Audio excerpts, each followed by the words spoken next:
From niggas I used to go to high school with, now they 30 years plus still doing some high school-ish.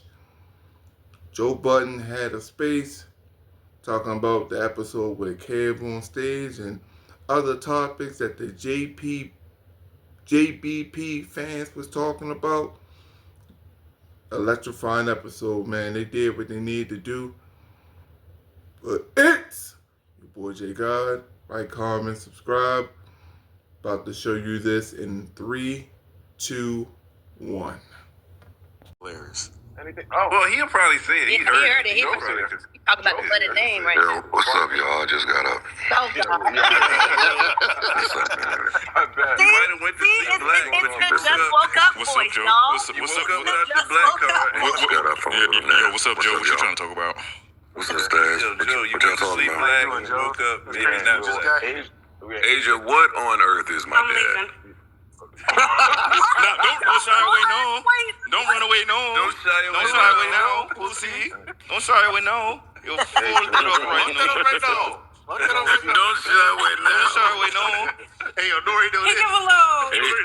Don't look away, no. Asia, no, I want Asia to get her jokes off. Asia, get your jokes off. But my dad is black, Asia. Don't mute up, no. That man look All like he black. speak good Spanish. That's all I'm saying. Little Cuban, No. little Puerto Rican. No, he fuck Puerto Ricans. I can see. He got the little thing. My dad is fully black. Like, he's black. Dating back to the 1600s. It's black. No, she's a 25. I know. She a tear now. When Juicy said South Carolina, I was like, oh, they is from South. I'm like, well, damn, Asia might not be. I don't know. She got her Patreon and she been on with something. I just knew one of y'all was going to say, well, that's just not true, Asia. But y'all took the respectable route of, hey, we're keeping family out, but that sounds like doubt, so I had to come out of anons. It was doubt because I was beginning to question. No, Joe, I was gonna let her drown herself on her own.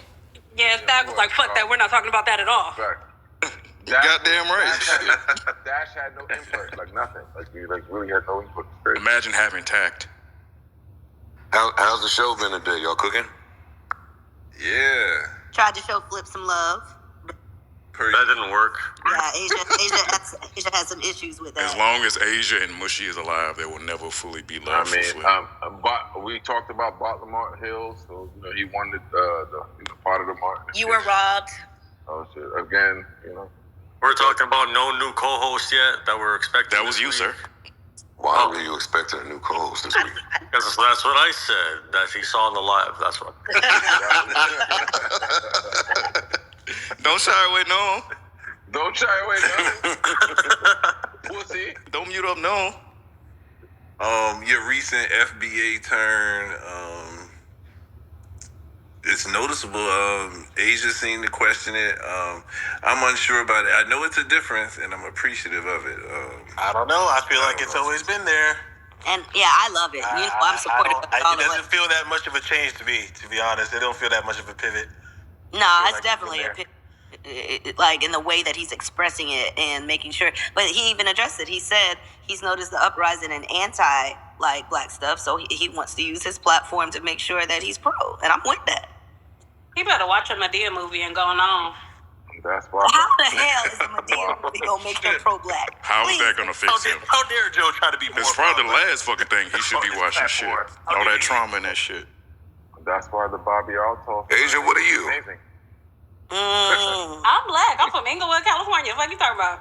Oh shit. Oh, she got California. That's on her. Spanish, I guess. Yeah, it sound like, something might have crept up in that bloodstream. That's Costa Rican. There's a joke right there. Here we You go. know, she got calves like a slave. What? She black. Yo, wow. And walked 1,000 miles. Can we do Kev on? You I was said wondering if we what? could do Kev on stage now if we were looking for him. Oh, perfect. Oh my gosh, Joe, I'm so glad you brought Kev on stage on. I thoroughly enjoyed that pod. There were so many gems. You were funny. I love the fact that I didn't even realize that he had said that. So I love the fact that you opened up with that, like letting him clear up his whole thing about the Joe Budden podcast. And y'all need to read, because the very clip that I posted where he was clearing it up, a lot of y'all was like, hey, how this nigga on the Joe Budden podcast and he said that? explain. They even tagged him, explain. I was like, did you watch the clip? Like, it was crazy. But anyways, they had great moments. I loved the different bonds that he had with different people in the conversations. I absolutely loved how him and Mark, although of different faiths, could have these conversations and get into Christianity. I love I guess the rapport, the energy between Joe and Kev on stage. It just seemed like a lot of people were talking about how natural he seemed with the cast, and it didn't seem like a guest as much. It just seemed like some people like talking about different stuff. Joe, you crazy for it, but I can't lie. It's a great question. You asked that man, how does the devil show up in his life? Like, I had to. That nigga was too churchy. I had to ask him.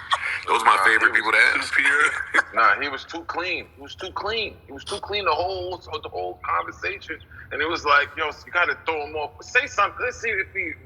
When he said, yo, how about for like the X? He's like, sometimes I look at videos and I stay a little longer. I'm like, all right, okay. But no, but he also got into how his cleaner style of comedy. They kind of asked if, shout out to Imani, he asked him, does it hold him back at all, or does it deter him at all? He was basically like, not really, because, a lot of people out there kind of prefer, cleaner comedy regardless of what the demographic is. But he said every now and then I, say a little bit of, nigga here and there. I'm not, he said even as clean as I try to keep the comedy, there's still folks in the church that look at me up and down kind of crazy. So it don't really matter what the fuck he does. He'll still have people look at him kind of crazy. He just kind of embraces it and keeps it pressing. And I kind of fuck with that. The interview was real dope. Then he, of course, he gave his wife some love, about how she's one of the key factors in his success, because like Joe said, behind every strong black man is a good black woman. And he even broke down, how, basically by not listening, she's even been beneficial to the business side of his success. There's been deals where he missed out on hundreds of thousands of dollars possibly. And, he always kind of took that as a reason why he should make sure that he, trusts her and, lean into it and make sure that he trusts his support system. So it was a good, wholesome interview.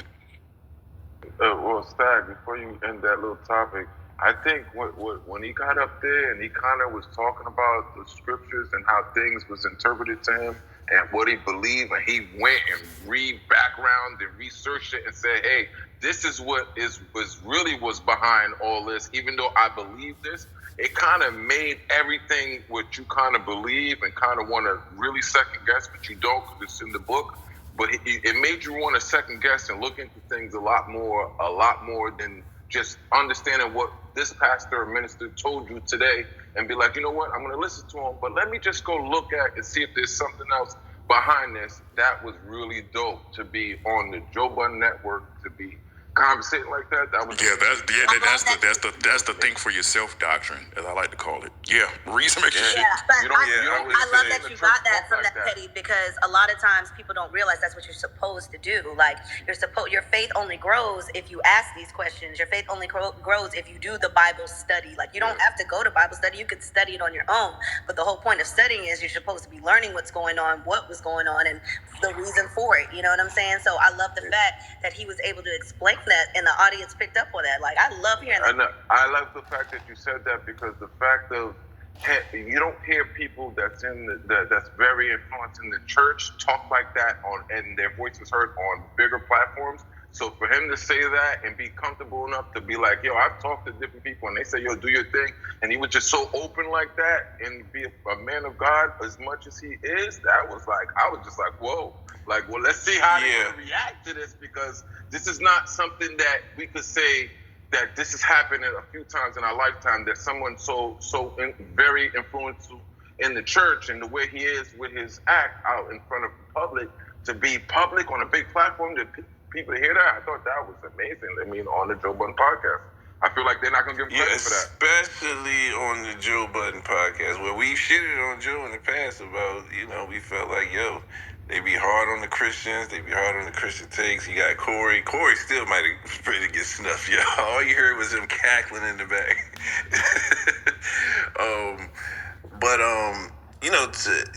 I don't know if it's a recent turn. I feel like a couple weeks ago there was a conversation sort of surrounding Christianity as well. I think even back to the last year, I think last year it kind of pissed people off when they had to take about the Olympics and sort of the imagery and the Christianity, and it kind of was hard on it. There's been a couple times where ish. Ice and Parks are sort of getting religious conversations. But Joe gave him the avenue to speak. It was, it wasn't too churchy in my opinion. It was, it was knowledge based. Mark is always going to be smarter than the guest. It seems like, And funnier. even with Kev on stage, like, I thought he was talking and speaking in tongues. Yeah. I'm sorry, I was going to say and funnier because don't forget where he pulled out that save your wife or your kids on the boat clip. Like That was funny. That was a still good. going up. That was favorite clip. It's going up. He had a lot of jokes. He was throwing even inside subs to the other pod members in the middle of the interview. Like, he don't stop, But dope overall interview. I like having these type of guests. I like it even better when they the black guests. So yeah, dope.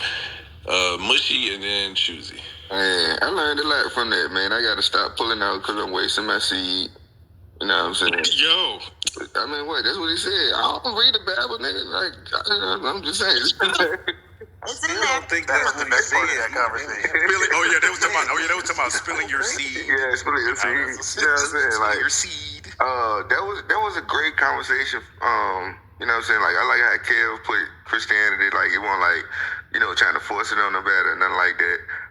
The part about his wife, that's the best part of, like, being married, like, having that relationship with your wife, like when he was like she wanted to be on the battlefield with him and shit, like that shit meant a lot, you know what I'm saying? Because there's a lot of women out here like that, you know what I'm saying? They know the pressures that we gotta have out here, like being providers and stuff like that, and just to have that opinion. Sometimes my wife hate when I ask somebody else's opinion. Like I talked to my granddad, and she was like, "Didn't I just tell you?" And I'm like, "All right, bro, you know what I'm saying?" So this house type shit. One thing that I wish that would have happened on there was that what's the dude name that he do this shit with? Tony Baker, you know what I'm saying? Tony. I wish Tony was there because, you know what I'm saying, their dynamic is so cool, but I understand like we needed this too, but to have both of them there since they've been on the run together would have been great. But for this conversation, we haven't had one of these like since